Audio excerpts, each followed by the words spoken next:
Hey YouTube, welcome back to all my returning subscribers, any new viewers, welcome to my channel.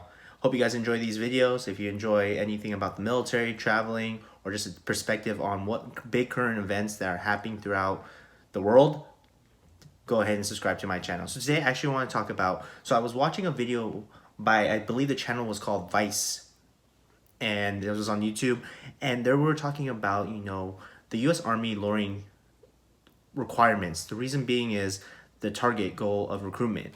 The target goal set by the Commander in Chief, President Donald Trump, he wants to grow the military to a certain level. I believe what I was reading from an article, but Vice on the YouTube said a different one, but I think it's about over 50,000 by 2023. That's what the article said. And then the video said by 80,000 across all the branches. So this is not only the Army, but across all branches of military. And they're supposed to meet these target requirements. So with that, it's a mix. It explains, the article explains, and also the video of why they're lowering the standards. There's a reason behind it. So for example, like I believe in a couple years, the Air Force ago, their required passing score, the ASVAB, was either in the 40s or 50s, I can't remember, but now you only need like a 36. Yes, that does limit your jobs of what is available, but it's very indication maybe that 50 was too high, so it was limiting to how many potential recruits you're getting.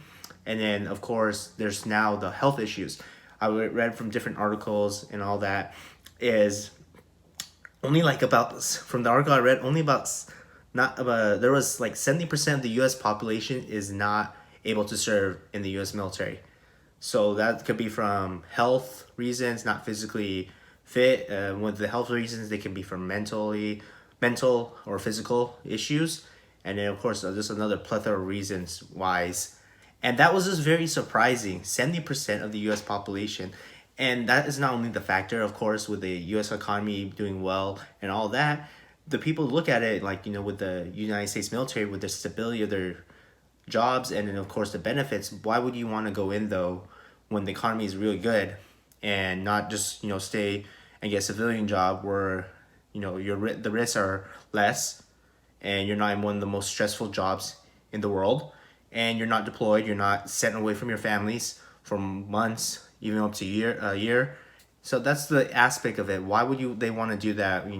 Yes, the U.S. military has a stability, but right now the economy is so doing well that there's no reason, there's no really benefit of joining the military. Yes, you can get the benefits of schooling and all that, but do the what is it called?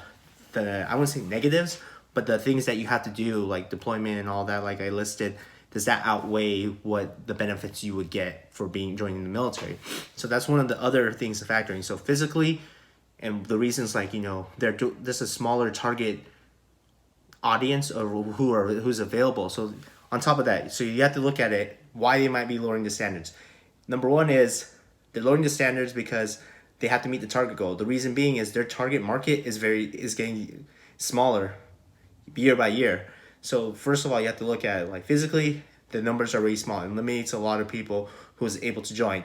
And then on top of that, who can still join, that number gets smaller because of who actually wants to join, because of what's based on like what can the military offer them and get them to come and join instead of staying in the like a citizen's life. So those are the ones.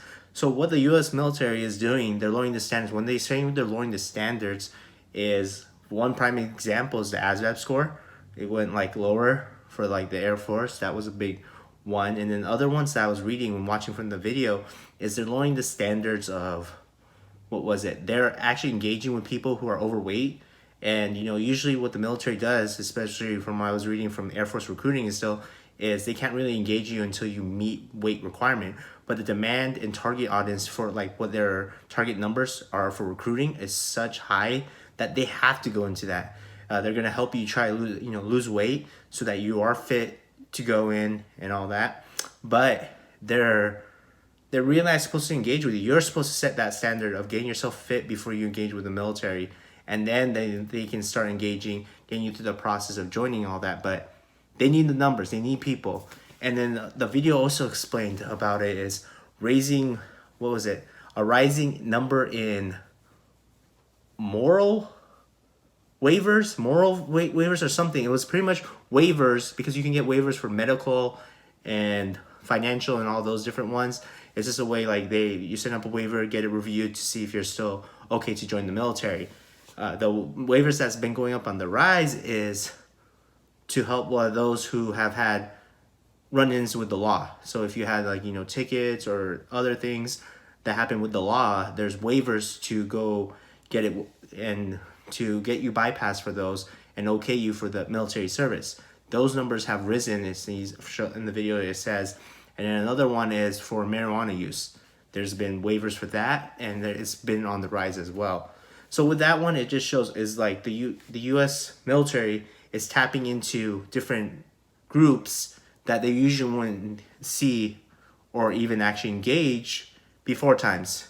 Like even when I joined around 2011, 2012, they wouldn't be engaging. They had a larger pool of people who were more qualified, who didn't have these different problems that they had an easier access to and was able to get them through the process and get them to join, because what they were offering was enticing and all that. But again, that was towards still the later, yes, we were out of the big recession and the economy was on the recovery, but people were still looking for that stable job and all that. But now that the economy has been good for almost a decade, like over a decade now, and there's been rebound and the economy is doing so well, the numbers are great, people are just looking at it like, is the military really worth it?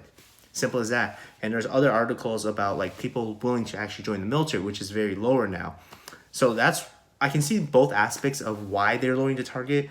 But what's really, people have to understand is the military has set these standards because, to make sure people are fit, not only physically, but mentally and emotionally. There's a way for, they found people with good moral character, and so that they can shape these people, but they're ready on the right path. They're morally good, they're physically ready, they're mentally stable, emotionally stable, and that, all they had to do in the military is put them through training, make sure they get through training, but then build them along those lines. But now that you are tapping into a segment of population that is maybe a little, I wouldn't say maybe rebellious, you could say, or a little different from what they're used to, it's going to be more difficult. It's going to be, if you're letting people come in with different issues, the trickle effect is you're not getting the quality anymore. Because of the target numbers, you're now putting the quantity over the quality of the troops, airmen, soldiers, sailors, Marines, Coast Guard. You're putting the quality on the back burner and putting the quantity because you have to meet those target goals.